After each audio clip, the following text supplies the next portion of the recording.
नमस्कार मंडळी. मंगल विश्व लाईफस्टाईल अँड नॉलेज या यूट्यूब चॅनलवर आपलं सहर्ष स्वागत आहे.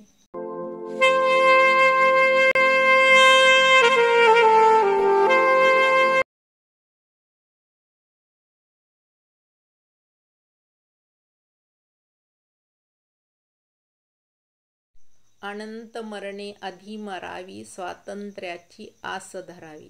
भारत देश 15 ऑगस्ट 1947 मध्ये स्वतंत्र झाला. दिल्लीच्या ऐतिहासिक लाल किल्ल्यावर भारताचा तिरंगा ध्वज पंडित जवाहरलाल नेहरूंच्या शुभहस्ते फडकविण्यात आला. जनतेच्या आनंदाला व उल्हासाला पारावर उरला नाही. शेकडो वर्षाच्या गुलामगिरीतून भारत देश मुक्त झालेला होता. भारतातील छोटी मोठी सर्व संस्थाने भारतात विलीन झाली, परंतु हैदराबाद संस्थानाचा निजाम मात्र भारतात विलीन होण्यास तयार नव्हता. त्याने आपण स्वतंत्र असल्याचे घोषित केले. हैदराबाद राज्यातील जनतेला मात्र या स्वातंत्र्याचा आनंद घेता येत नव्हता. 1942 साली हैदराबाद राज्यात बऱ्याच कार्यकर्त्यांनी स्वराज्य आंदोलन म्हणून उठाव केला.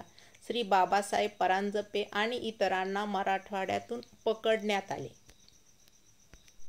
त्यात स्वामी रामानंद तीर्थ सह अनेक पुढारी तुरुंगात डांबले गेले. देशाला स्वातंत्र्य मिळाले, पण निजाम राज्य स्वातंत्र्य राष्ट्राची स्वप्न पाहू लागले. काँग्रेस पुढाऱ्यांनी स्वातंत्र्य हे सर्वांसाठी आहे, हिंदू मुसलमान असा भेद नाही असे पटवण्याचा प्रयत्न केला. काही मुस्लिम पुढाऱ्यांना ते पटलेही, पण कासिम रजवी सारख्या जात्यांध्याला ते पटत नव्हते. निजामास तिन्ही दिशांशी असणाऱ्या समुद्रापर्यंत राज्य करायचे होते. मराठवाडा मुक्त करण्यासाठी इसवी सन 13 सप्टेंबर 1948 ला निजामी राज्याच्या चोहोबाजूंनी भारतीय फौजा राज्यात घुसल्या व भारतीय फौजेबरोबर कुठेही सामना करण्याचे त्यांना धैर्य झाले नाही. शेवटी 17 सप्टेंबर 1948 या 4 दिवसात राज्यभर भारतीय फौजा पसरल्या व हैदराबाद ताब्यात घेतले. निजाम सरकार शरण आले आणि लढा संपला. मराठवाडा मुक्त झाला. म्हणून आपण 17 सप्टेंबर हा दिवस मराठवाडा मुक्ती दिन म्हणून साजरा करतो. जय हिंद, जय महाराष्ट्र, जय मराठवाडा.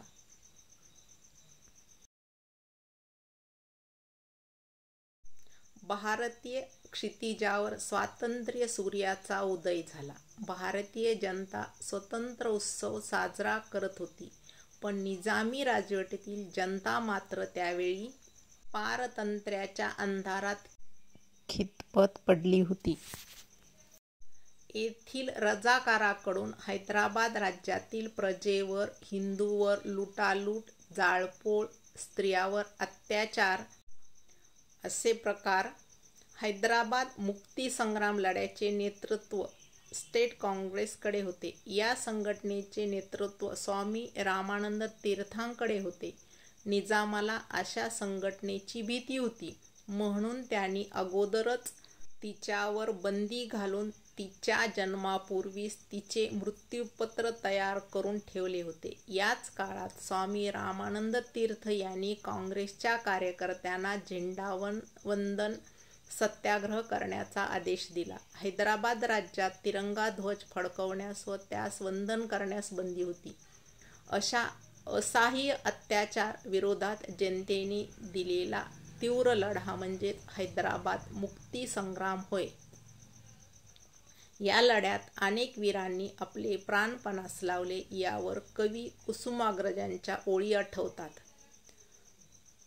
धगधगत्या समराच्या ज्वाला या देशाकाशी, जळावयास्तव संसारातून उठून या जाशी. माणुसकी हा प्रत्येकाचा धर्म असतो. प्रत्येकाने आपल्या धर्माप्रमाणे आचरण ठेवावे. निजामी काळात मस्जिद समोर बाजा वाजवीत मिरवणूक काढायला बंदी होती. तशातच महादेव बारस आणि मोहरम हे सण एकाच वेळी आले. यात बारशी दिवशी शंकर पार्वती विवाह सोहळा व महादेवाच्या काठीची मिरवणूक निघाली. ही मिरवणूक मस्जिद समोर अडवली गेली. या मिरवणुकीतील लोकांना तुरुंगात डांबले.